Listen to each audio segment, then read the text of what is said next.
Je demande pardon pour tout le mal que j'ai fait. Elle dit, je ne demande pas pardon. Ça, c'est être un être que la Torah. C'est ça le vrai but de la vie. Combien c'est grand? Mission numéro 1, sauver le peuple juif. Une Shoah physique, une Shoah spirituelle.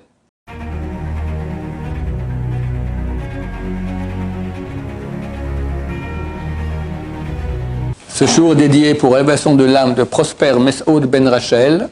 On est aujourd'hui le premier qui se lève, il semblerait que c'est l'anniversaire de son décès. Et pour l'Alia rapide de Geneviève Rachel Bat Juliette Semha Bezrat Hashem, ou Sema. Ok, alors on a deux questions ici qui se rejoignent un peu. Gil? Comment on sait quel est notre chemin pour servir Dieu? Quel chemin est adapté pour nous pour servir Dieu? Comment savoir quel chemin est adapté pour nous pour servir Hashem? Et Nissim? Comment faire pour allier le travail et l'étude de la Torah? Comment allier travail et étude de Torah? Alors, ça se rejoint un peu dans la mesure où les deux, c'est pas maintenant de comment choisir le chemin de sa vie. Bon, il faut savoir que l'essentiel de la vie, c'est pas sa profession. Contrairement à ce que dit le monde occidental, qui pense à l'argent, et crever après. Nous, on sait qu'on est ici pour un passage très court qui va nous amener à un monde qui est infini. Il faut préparer ce monde infini. Et l'essentiel, même pas l'essentiel, la seule chose qui compte dans le monde à venir, c'est Torah Mitzvot. La Torah qu'on a appris, les Mitzvot qu'on a pratiquées. Donc c'est dans cela qu'il faut mettre l'accent majeur de notre vie et comprendre que le travail et l'argent, en fait, c'est une malédiction. Initialement, le premier homme, il a été créé au paradis, il ne travaillait pas. Les anges lui pressaient des raisins pour faire du bon vin, et pas du jus de raisin. C'était du Beaujolais Margaux 1934, d'accord, au moins, d'accord, les bouteilles à 20 000 euros. Et les anges lui faisaient des grillades, bien meilleures que ce qui se fait dans les meilleurs restaurants français. Tout allait bien. C'est marqué qu'il devait quand même servir, Dieu lui a dit, ce champ-là, ce jardin d'Éden, tu devras les ovda ou les shomra. Les ovda, le servir et le garder. Alors, c'est pas que le premier homme allait faire de l'agriculture, d'accord, s'occuper des arbres. Les sagisraël ont dit, les ovda, c'est servir, c'est lois positives, 248 lois positives, le shomra, 365 lois négatives. Garder, c'est se garder de faire des choses interdites. Il y avait aussi les mitzvot dans le Gan Eden. Il a péché, il a été maudit, tu mangeras du pain à la sueur de ton front. Et ça, c'est une malédiction qui touche toute l'humanité, l'obligation d'aller travailler. Mais ça n'en fait surtout pas le but de la vie. Or, dans le monde occidental, tu vas aller à l'école, et après tu vas faire un bac, maudit, et après tu vas faire encore des études, plus 4, plus 5, plus 7, plus 10, d'accord? Tout ça pour une seule chose, gagner de l'argent. Bon. D'abord, pas tous gagnent de l'argent. Il y a des gens qui sont... J'ai rencontré un type une fois ici, il m'a dit, je quitte Israël. J'ai fait un bac plus 10 d'études d'informatique. Je connais tout, surtout en informatique. Je ne trouve pas de travail. Il est parti. D'accord? C'est pas toujours qu'on réussit parce qu'on a fait des études. Il y a des gens qui sont multimilliardaires, ne savent même pas écrire. Ils signent avec leur empreinte comme ça du pouce. Je ne dis pas que c'est ce qu'il faut faire, d'accord? Mais je veux dire, avoir de l'argent ou pas, ça ne dépend pas du travail. C'est connu que 30% des êtres humains travaillent dans le domaine dans lequel ils ont fait des études. Des fois, tu fais beaucoup d'études, il faut faire un autre travail qui n'a rien à voir avec tes études. Pourquoi je dis tout ça? Parce que dans le monde occidental, on met un accent extrêmement fort sur gagner de l'argent, gagner de l'argent, gagner de l'argent. Or, ce n'est pas le but, c'est une malédiction. Il faut, je ne dis pas qu'il ne faut pas, il faut. Mais il faut ce qu'il faut, pas plus. D'accord? Tu n'as pas besoin d'être très très riche, ce n'est pas ça le critère de réussite de la vie. Très souvent, les riches sont malhonnêtes, très souvent, ils trompent leurs femmes, très souvent, leurs enfants vont voir les psys, très souvent, ils n'ont pas de shlom bayit, d'accord? À quoi ça sert? Tu as de l'argent, on te fait beaucoup de kavod, que tu sais qu'il est faux, tu fais des honneurs, mais tu sais très bien que c'est faux parce que tu as de l'argent, tu fais des salam alek. Donc tu vis dans une bulle de mensonges terrible. Je répète, je ne dis pas qu'il ne faut pas faire d'argent, mais le minimum nécessaire. Eze Achir, nous dira Ben Meir, c'est qui le riche? Asamer Bechelko, celui qui est haut de ce qu'il a. Et quand tu as un milliardaire, qui a un copain qui a, lui il a 1 milliard, et son copain a 2 milliards, alors il est pauvre de 2 milliards, il est pauvre de 1 milliard, il lui manque 1 milliard pour être comme son copain. Donc il est beaucoup plus pauvre que moi. Bizarre Hachem, jamais il me manquera 1 milliard dans ma vie. Dans le monde orthodoxe, en Israël, quel programme d'études? Torah, Echol, aussi profane, jusqu'à l'âge de 12 ans. On t'apprend à lire, écrire, un peu de maths, un peu de géographie, choses essentielles. Et après, Torah, Torah, Torah, Torah, Torah. Il n'y a pas de bac en Torah. Jusqu'au mariage. Baruch Hashem, c'est une société qui fonctionne bien, qui a des résultats bien meilleurs que toutes les autres sociétés du monde. Si on prend les pourcentages de ratés qu'il y a dans le monde orthodoxe, c'est bien moindre que toutes les sociétés au monde. Combien de drogués dans le monde orthodoxe? Allez, t'en as 1, 2, 3%, disons. Combien de femmes et de maris qui trompent leur conjoint? Allez, peut-être 2, 3%. Combien de des voleurs, mais des grands voleurs, d'accord, des arnaqueurs? Il y en a. Tu as beaucoup d'orthodoxes, des grandes barbes, des grands chapeaux, des grands arnaqueurs. Mais il y en a 2, 3% grand maximum. Qu'est-ce qu'on peut dire encore? Shombait, d'accord, etc. Tous les registres que tu peux mettre, des choses qui sont importantes dans la vie, tu verras que dans le monde orthodoxe, c'est une réussite presque totale.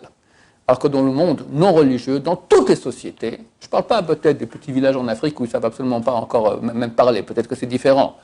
Mais sinon, combien de drogués tu as? Qui m'a dit aujourd'hui qu'à Marseille, ils ont mis sur la fac une grande... Quelqu'un m'a dit il y a un grand téléphone pour avoir de la cam, d'accord, et que c'est une ville qui fonctionne avec la drogue. Comme ça, quelqu'un m'a dit dernièrement. Combien de drogués tu as? Combien de tromperies? Combien de divorces? Combien d'enfants malheureux? Combien d'arnaques? Combien de vols? Combien de... Quand je parlais à des élèves qui étaient des anciens vendeurs, alors je leur ai dit que la vente c'est permis, mais il faut être honnête. Alors ils m'ont dit mais c'est plus de la vente. Si tu es honnête, tu ne peux plus faire de la vente. La vente, c'est dans l'esprit des gens, comment arnaquer son prochain. D'accord? C'est terrible, très souvent.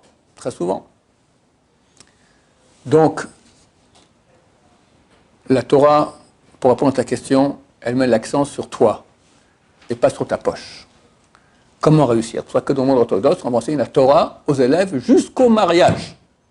Pas question d'apprendre un métier avant, pas question. Après, il y en a qui continuent à étudier du Ven Avrer, c'est leur femme qui travaille les premières années, jusqu'à ce qu'il y a de plus grands besoins. Et c'est comme ça qu'ils sont formatés. Moi, j'ai un garçon et 7 filles. Si une de mes filles se serait mariée à quelqu'un qui travaille, mais elle se serait suicidée. Parce que pour elle, le but de la vie, avoir un mari qui étudie la Torah, elle va travailler. Et c'est comme ça qu'elles font toutes jusqu'à aujourd'hui, c'est comme ça dans toutes. Il y en a qui ont 1 enfant, il y en a qui ont 8 enfants, Baruch Hashem, elles continuent comme ça. Parce que le but, c'est que le mari puisse suivre la Torah. C'est pas toujours qu'on arrive à faire ça. Alors, qu'est-ce qu'ils font après le mariage? Ils vont étudier 1, 2, 3 ans au collège, et quand il y a des besoins et pas avant, à moins qu'aussi il y en a qui ne sont pas faits pour étudier. Il y en a. Ils n'arrivent pas, d'accord? Ils n'aiment pas étudier, ils ne sont pas scolaires, ils ne peuvent pas s'asseoir. Ok, on dit qu'ils ont des cotim, qu'ils ont des épines dans le postérieur. Ça arrive, pas tout le monde est fait pour étudier. Dans ce cas-là, ils vont travailler, ils font un mi-temps, moitié. Mais l'accent reste toujours, le vrai but de ma vie, étude de Torah, me perfectionner pour être quelqu'un de bon, quelqu'un de droit, quelqu'un d'honnête, quelqu'un bon avec sa femme. Qui peut dire, j'ai jamais crié chez moi à la maison? Ça, c'est un but. Alors, Shlomo Zalman Auerbach, c'était un des grands de la Torah, énorme, d'une gentillesse, il avait un sourire, c'était extraordinaire. Et bien, quand sa femme est décédée, quand quelqu'un est décédé, proche de la famille, on demande pardon. On demande pardon pour tout le mal que j'ai fait. Elle dit, je ne demande pas pardon. À ta femme, il dit, j'ai jamais rien fait dans ma vie qui nécessite que je demande pardon à ma femme. Qui peut dire une chose pareille? Qui peut dire une chose pareille?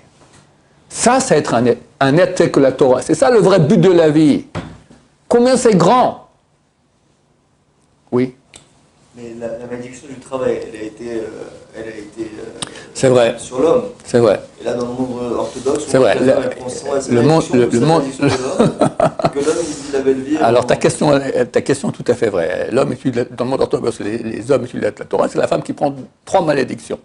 Et la femme, elle a une malédiction des femmes, d'accoucher avec douleur, la grossesse, s'occuper de l'éducation des enfants, plus encore la malédiction de faire de l'argent.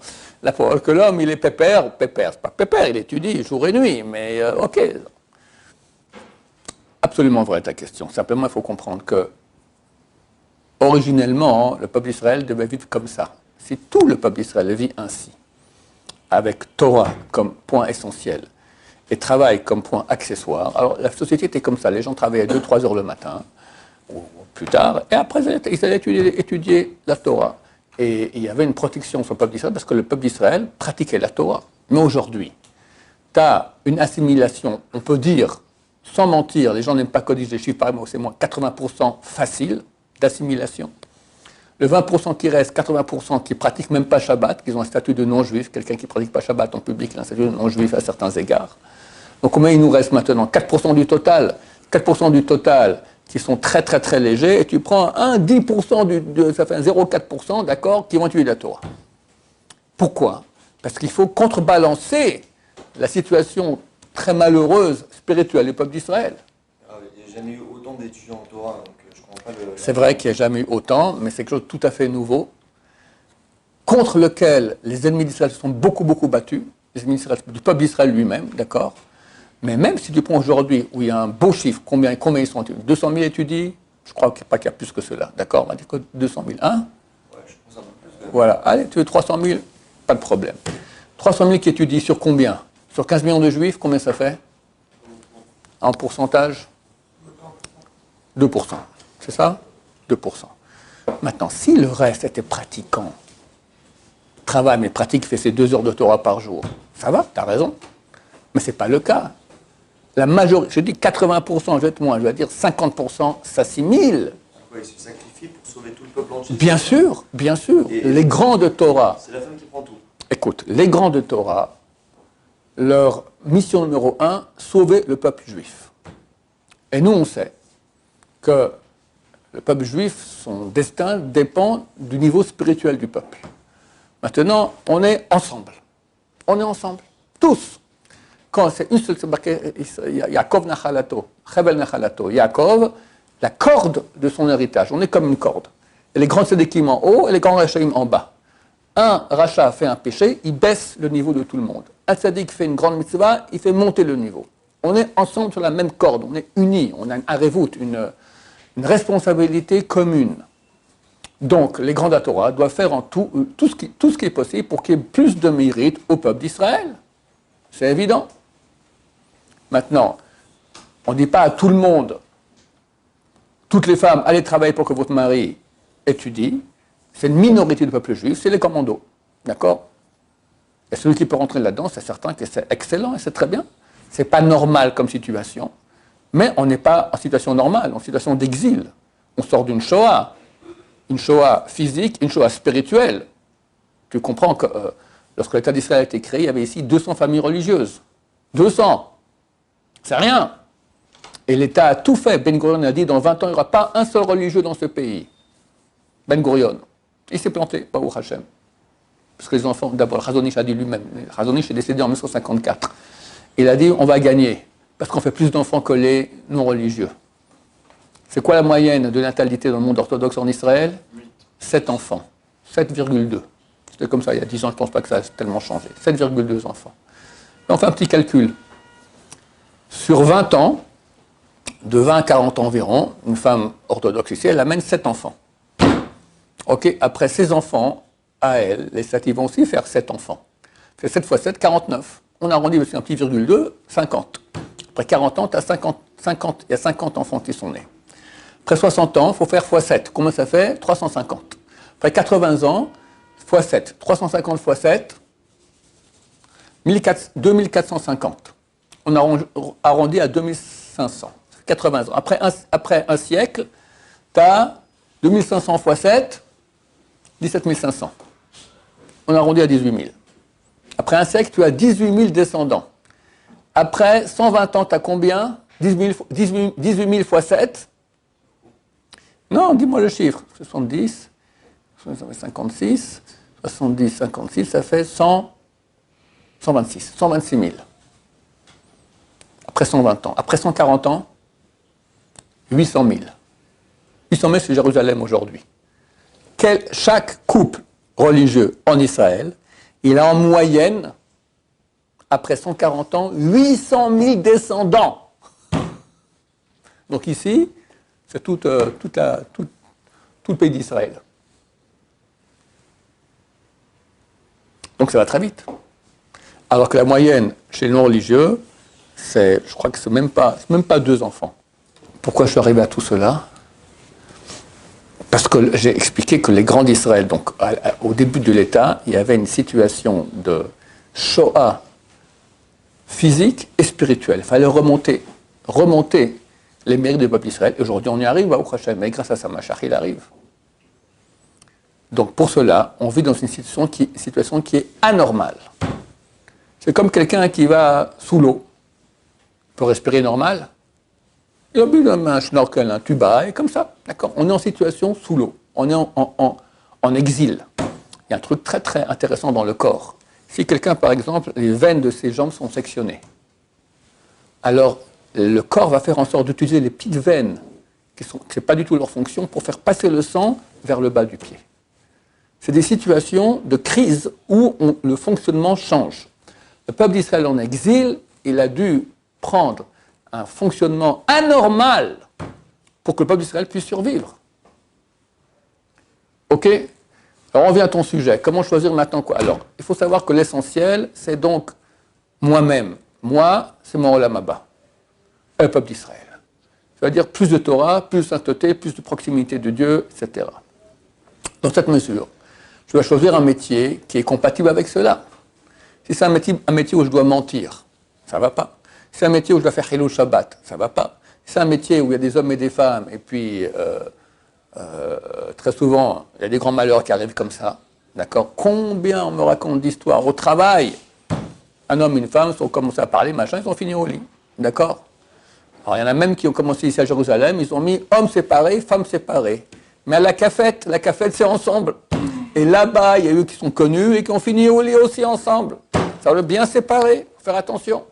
Donc quelqu'un qui choisit un métier, de prendre un métier qui correspond à la Torah, vu que le métier c'est accessoire, l'argent que tu dois recevoir, tu recevras de toute façon. C'est marqué que tous les Rosh Hashanah, Dieu fixe exactement combien d'argent tu vas recevoir. Tu peux monter et descendre, ça restera la même chose. Alors à quoi ça sert d'avoir des métiers grands, tout ça ? Malhonnête. Tu es en train maintenant de bousiller ton être pour de l'argent. C'est la chose la plus tordue qu'il puisse y avoir. Donc on choisit un métier qui est compatible avec la Torah. C'est ça le premier argument. Ensuite, on étudie la Torah, et quand on voit qu'on ne peut plus étudier, parce que où il y a des besoins de parnassa, de nourriture, etc., ou parce qu'on ne tient pas le coup, pas tout le monde peut étudier sans cesse toute la journée, ok, on choisira un métier qui nous plaît, et voilà. Il y a un problème là-dedans, dans ce que j'ai répondu ? Et comment c'est, hein, parce que ce que j'ai vu, moi, c'est qu'il y a différents styles pour servir Dieu. Par exemple, il y a des Chabad, il y a des Waslem, il y a des orthodoxes. Ah, tu parles maintenant ça ? Quel mouvement ? Alors comment on sait Tu prends un mouvement orthodoxe, peu importe le mouvement que c'est orthodoxe, tout ce qui n'est pas orthodoxe, il y a déjà du faux. Parce qu'il faut suivre les grands de Torah. D'accord ? Bien. Donc tu choisis un mouvement orthodoxe, celui qui te plaît. Donc, c'est ça. C'est tout.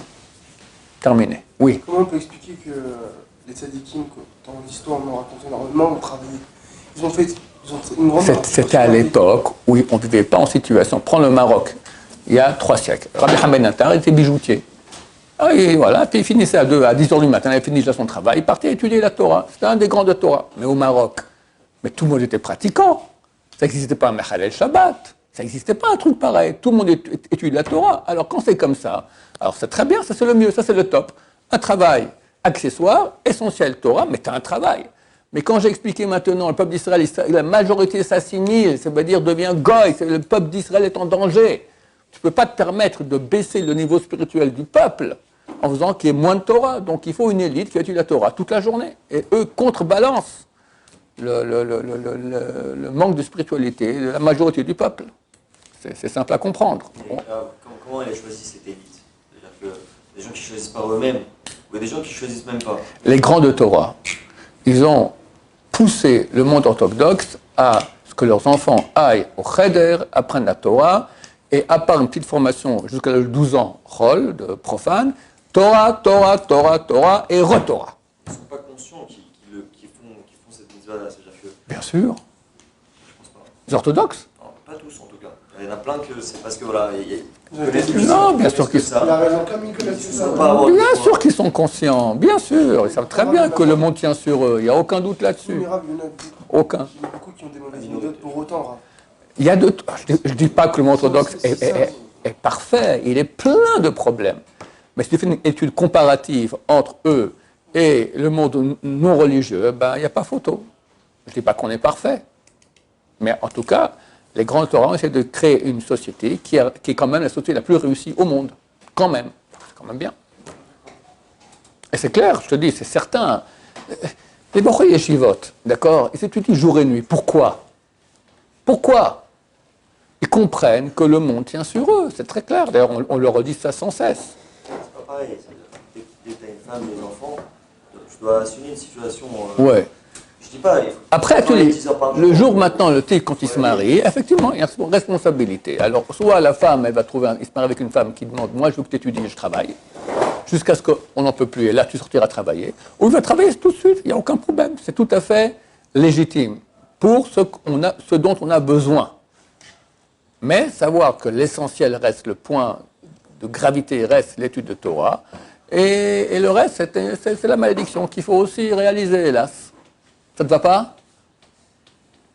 Non, si on étudie 6 heures par jour et on travaille 5 heures, bon, je vois pas vraiment en quoi ça serait... Si quelqu'un peut étudier toute la journée, et il veut une femme, et sa femme veut qu'il fasse ça, et elle va travailler, c'est clair que c'est mieux au niveau de la spiritualité pour le peuple d'Israël. Mais pas tout le monde est fait pour ça.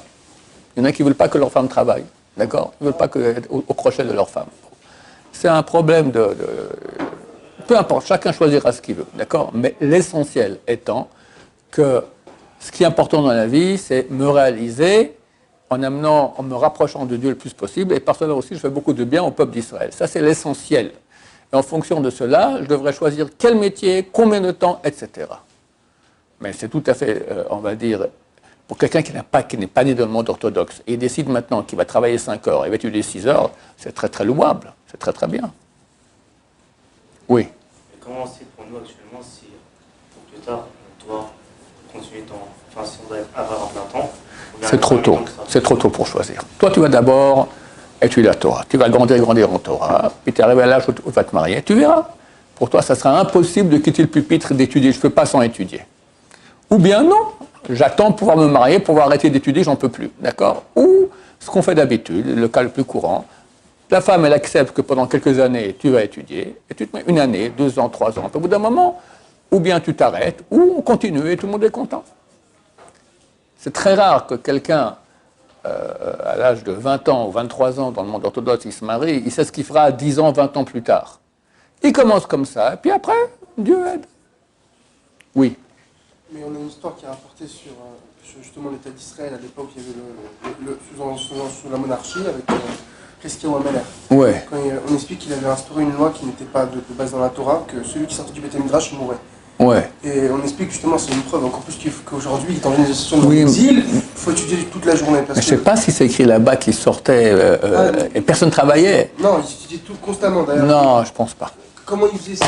Alors, comment ça se passait? On explique que c'est lui qui subvenait à tous les besoins du peuple. Et que le peuple devait étudier, que lui aussi étudiait. D'ailleurs, l'histoire qui est rapportée, c'est qu'une fois, bon, ok, regarde, ça c'est. Ils sont tous morts. Rizkiya aurait dû être Mashiach. Quand Mashiach reviendra, c'est vrai que si tout le monde étudie la Torah. Il y a plus forte raison qu'aujourd'hui, comme on est dans l'exil, justement, qu'on ne va pas se laisser avoir par le Yetzirah, nous dire il faut travailler. Je suis d'accord. Si lui, déjà à son époque, qui était des doléadors et qui se dit toute la journée, avec nous qui ne sommes pas, on devrait justement encore plus donner du temps à la Torah pour s'élever. Mais alors, c'est vrai qu'il y a eu des cas dans l'histoire juive où le peuple ne faisait que étudier, dans le désert. Mais il y avait la manne qui tombait tous les jours. Qu'est-ce qu'ils faisaient les gens? Ils allaient travailler dans les champs, il n'y a pas de champs, tu es dans le désert. Ils étudient la Torah, jour et nuit. Génération de Rizkiyahu aussi, et Mashiach reviendra, qu'est-ce qu'on va faire? Que Torah. Oui, Doron. Si on dit qu'après 2-3 ans de mariage, si l'homme a des besoins, il va aller travailler. De l'autre côté, dans la Maseret Bavatra, que l'argent est Zoubab et Rosh Hashanah. Ouais. Donc est-ce que là on peut dire que c'est juste pour nous apprendre qu'il ne sert à rien d'être malhonnête dans le travail, parce que de toutes les manières on recevra notre argent pour notre travail. Ma question en soi c'est pourquoi on dit que l'argent est Zoubab et Rosh Hashanah alors qu'on voit qu'après 2-3 ans de mariage, un avenir, s'il doit aller travailler. Ouais. Donc pourquoi il doit aller travailler? C'est de toutes les manières. Son argent, elle est tout la personne, elle voit que maintenant le frigo est vide et il n'a pas d'argent pour payer sa location. Ça veut dire que Dieu lui dit, mon cher ami, ferme ta Gemara et va travailler. Et à Rosh Hashanah, on fixera combien tu auras l'année prochaine dans le travail. Mais s'il ne va pas travailler, il doit aller travailler. Il est pocheur, c'est un pêcheur, ça veut dire. Il y a des gens qui essayent, tu tires, et tu attends que l'argent tombe du ciel. Il ne tombe pas du ciel. Dieu te dit, sors. C'est évident. Oui. Mais justement, est-ce qu'on peut se poser la question de dire que si Chas Shalom, on ferme la Gemara, c'est parce que Dieu ne veut pas qu'on étudie? Non, il ne veut pas qu'il ait toute la journée. Les 3-4 heures de Gemara, ça il veut de toute façon. Mais que tu ailles travailler maintenant. Est-ce qu'il n'aimerait pas plus qu'on étudie toute la journée? Mais tu essayes, ça ne marche pas. Quelqu'un, il a étudié, voilà, 5 ans, il est avrer. Sa femme lui dit, mon cher ami, on a déjà 3-4 enfants, je travaille, et tu vois qu'on ne s'en sort pas. On a des dettes, on voit qu'on ne va pas payer la location, on n'arrive pas à finir le mois. Chaque mois, le minus, il grandit. Halt, d'accord? À ce moment, ça veut dire que Dieu te dit, mon cher ami, je veux que tu ailles travailler. Mais pas que travailler. Tu fais un mi-temps, ou un tiers, 2 tiers, oui. Sera plus petit qu'une personne qui étudie toute la journée? Non, pas forcément. Si vraiment quelqu'un va travailler pour ce qui est vraiment nécessaire, alors, et le reste du temps il étudie bien, alors on considère que toute sa journée c'est comme s'il a étudié. Plus que quelqu'un qui est devant le pupitre et puis il rêvasse. Des questions, messieurs? Oh, que Dieu nous élève Hachem. De toute façon, dans quelques jours, Mashiach revient, c'est fini. Il n'y aura que Torah et Torah. Baruch Adonai, l'olam, amen va amen.